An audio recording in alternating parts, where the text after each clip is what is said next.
Hi friends, welcome back to our channel. ఈరోజు sweet shop స్టైల్లో జిలేబీ ఎలా ప్రిపేర్ చేయాలో చూద్దాము.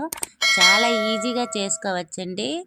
సింపుల్గా తక్కువ ఇంగ్రీడియంట్స్తో స్వీట్ షాపుల్లోకి వెళ్లకుండా ఇంట్లోనే చేసుకోవచ్చు జిలేబీలు అయితే. మరి వీడియోలోకి వెళ్ళే ముందు మన ఛానల్ని ఇంతవరకు ఎవరైనా సబ్స్క్రైబ్ చేయకపోతే దయచేసి సబ్స్క్రైబ్ చేసి లైక్ ఇవ్వండి. అలాగే పక్కనున్న బెల్ ఐకాన్ క్లిక్ చేయండి. నేను పెట్టే ప్రతి వీడియో మీకు నోటిఫికేషన్ ద్వారా వస్తుందండి. ఇప్పుడు మరి వీడియోలోకి వెళ్ళిపోదామా. చాలా సింపుల్ అండి ఈ జిలేబీ. దానికోసం అయితే ఒక మిక్సింగ్ బౌల్ తీసుకొని 2 కప్పులు మైదా పిండి వేసుకోవాలండి. మనము మైదా పిండే కాదండి, ఉప్మా రవ్వ ఉంటుంది కదా, దాంతో కూడా జిలేబీ చేసుకోవచ్చు. నేను ఇంకోసారి చూపిస్తాను. 2 కప్పుల మైదా పిండికి 1/2 టీ స్పూన్ సాల్ట్ వేసుకోవాలి. అలాగే బేకింగ్ సోడా 1/2 టీ స్పూన్ వేసుకొని ఒకసారి మొత్తం కలుపుకోవాలండి కలిసేటట్టుగా. కొంచెం సాల్ట్ కనుక వేసామంటే టేస్ట్ వస్తుందండి. ఎందులోనైనా స్వీట్ చేసేటప్పుడు మనము సాల్ట్ యూజ్ చేసుకున్నామంటే కొంచెం టేస్ట్గా అయితే ఉంటుంది. ఈ ముద్దలో కొంచెం కొంచెం వాటర్ పోసుకొని దోసల పిండి ఎలాగైతే ఉంటుందో అలా అయితే కలుపుకోవాలండి. మొత్తం కూడా చూసారు కదా, ఇక్కడ వీడియోలో చూపించినట్టు ఎక్కడ కూడా పిండి ముద్దలు లేకుండా చక్కగా కలుపుకోవాలి. తర్వాత దీనిలో ఒక 1/2 టీ స్పూన్ వరకు నిమ్మరసం వేసుకొని ఒకసారి మొత్తం కలిసేటట్టుగా కలుపుకోవాలండి. ఈ పిండి ఒకరోజు పులియబెట్టుకుంటే బాగుంటుంది. దానికోసం కొంచెం మనమైతే నిమ్మరసం అయితే వేసుకున్నామండి. అప్పటికప్పుడు ఎలా చేసుకోవచ్చు నిమ్మరసం వేసుకొని. చూసారు కదా, చక్కగా పిండి అయితే కలుపుకున్నాము. పక్కన పెట్టుకుందాము. ఇప్పుడు ఒక బౌల్ తీసుకొని 2 కప్పుల పంచదారను అయితే వేసుకోవాలండి. పాకానికి 2 కప్పులు అయితే సరిపోతుంది. మరి ఎక్కువ స్వీటు వేసుకుంటే మిగిలిపోతుంది కాబట్టి మనము కరెక్ట్గా 2 కప్పులు వేసుకుంటే కరెక్ట్గా ఈ జిలేబీలకి వస్తుందండి. దీనిలో 1.5 కప్పు వాటర్ వేసుకొని చక్కగా మనం పాకం పట్టుకోవాలి. స్టవ్ మీద పెట్టుకొని గులాబ్ జాములకి పట్టుకుంటాం కదండి, అలా పట్టుకుంటే సరిపోతుంది. మరీ ఎక్కువ పాకం రానవసరం లేదండి. ఇలా ఒకసారి కలుపుకొని స్టవ్ మీద పెట్టుకుందాము. కొంచెం చేతులకి ఇలా వేలుతో ఇలా పట్టుకుంటే అంటినట్టుంటే సరిపోతుందండి పాకము. మరీ ఎక్కువ తీగ పాకము రావసరం లేదు.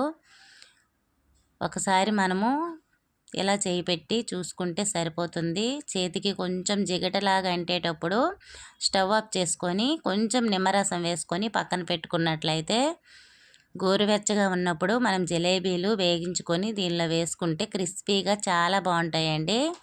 ఇప్పుడైతే నేను స్టవ్ ఆఫ్ చేసుకున్నాను కదా, ఒక నిమ్మ చెక్కని పిండుకుందాము. నిమ్మ చెక్క పిండడం వల్ల మనకి ఈ పాకం అనేది గట్టిపడకుండా ఉంటుందండి. లేకపోతే చల్లారే కొద్దీ గట్టిపడిపోతుంది కదా. ఈ పాకాన్ని పక్కన పెట్టుకొని ఇప్పుడు పిండి చూద్దాము. మనం కలుపుకొని ఇక్కడ నేను కలిపి అరగంట అయ్యిందండి, పక్కన పెట్టుకున్నాను. ఇప్పుడు దీన్ని ఒక పాలు కవర్లో కానీ లేకపోతే ఆయిల్ కవర్స్ ఉంటాయి కదా, అందులో కానీ ఈ పిండి వేసుకోవాలండి. ఇలా ఒక గ్లాస్ పెట్టుకొని కవర్ దానిలో పెట్టి మనము పిండిని ఒక గరిటెతో వేసుకోవాలి. కొంచెం కొంచెంగా వేసుకొని ఒక రబ్బర్ బ్యాండ్ కనుక పెట్టుకున్నట్టయితే గట్టిగా ఉంటుందండి, పైకి రాకుండా పిండి. మరీ ఎక్కువ వేసుకోకండి, పిండి పైకి వచ్చేస్తుంది రబ్బర్ విడిపోయి.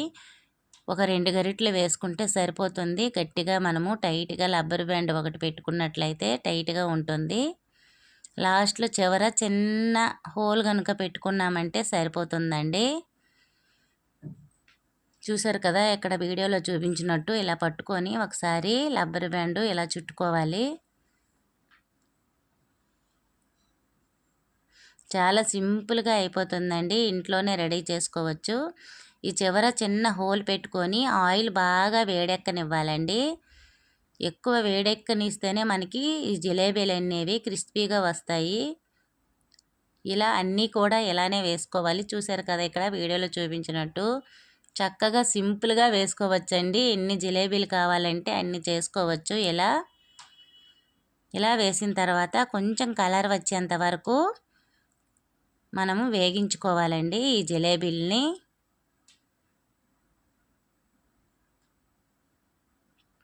ఇలా ఒకటొకటి మళ్ళీ రెండో సైడు తిరగవేసుకోవాలి. చూసారు కదా, ఇలా తిరగవేసుకొని కొంచెం బ్రౌన్ కలర్ వచ్చేంత వరకు చక్కగా వేపుకుంటే జిలేబీలు అయితే రెడీ అయిపోతాయండి. మనము పంచదార పాకం కొంచెం గోరువెచ్చగా ఉన్నట్టు చూసుకోవాలి. అలా అయితేనే మనకి తొందరగా పాకాన్ని జిలేబీలు జ్యూసీగా ఉంటాయి, పీల్చుతాయండి. కొంచెం గోరువెచ్చగా ఉండనట్టు చూసుకోవాలి మనం పంచదార పాకానికి. నేనైతే ఇందులో కొంచెం ఫుడ్ కలర్ వేసానండి లైట్గా.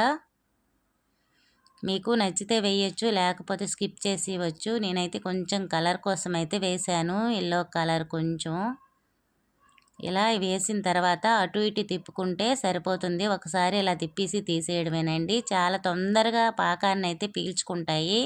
ఆయిల్ ఏమీ ఎక్కువ అవ్వదండి ఈ జిలేబీలకి. ఆయిల్ కొంచెం కూడా వేస్ట్ అవ్వదు. ఇలా తీసుకున్నాం కదా, మళ్ళీ వేసుకుంటున్నానండి నేను. మొత్తం కూడా ఇలానే చేసుకోవచ్చు, చాలా సింపుల్.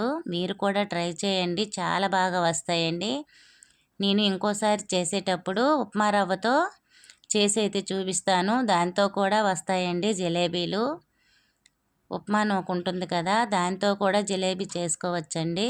ఇలా ఒకసారి చూశారు కదా, నేను గిన్నెలో పాకంలో వేసుకొని అన్నీ కూడా ప్లేట్లోకి వేసి సర్వ్ చేసుకోవడమే. చాలా ఈజీగా వచ్చేస్తాయి. మీరు కూడా తప్పనిసరిగా ట్రై చేయండి. ఇప్పుడు మనం బౌల్లోకి అయితే తీసుకుంటున్నామండి. చూశారు కదా, మీరు కూడా ఒకసారి ట్రై చేసి మీకు ఎలా వచ్చిందో నా కామెంట్ సెక్షన్లో తెలపండి. చాలా బాగుంటాయండి, క్రిస్పీగా ఇంటిలోనే రెడీ చేసుకోవచ్చు. మనం ఏ షాపులకి వెళ్ళనవసరం అయితే లేదు, అంత బాగా వస్తాయి, చాలా క్రిస్పీగా. చూశారు కదా వీడియోలో చూపించినట్టు. ఈ రెసిపీ కనుక నచ్చినట్లయితే మన ఛానల్ని లైక్ చేసి సబ్స్క్రైబ్ చేయడం మర్చిపోకండి friends. Okay friends, thank you for watching. Bye bye.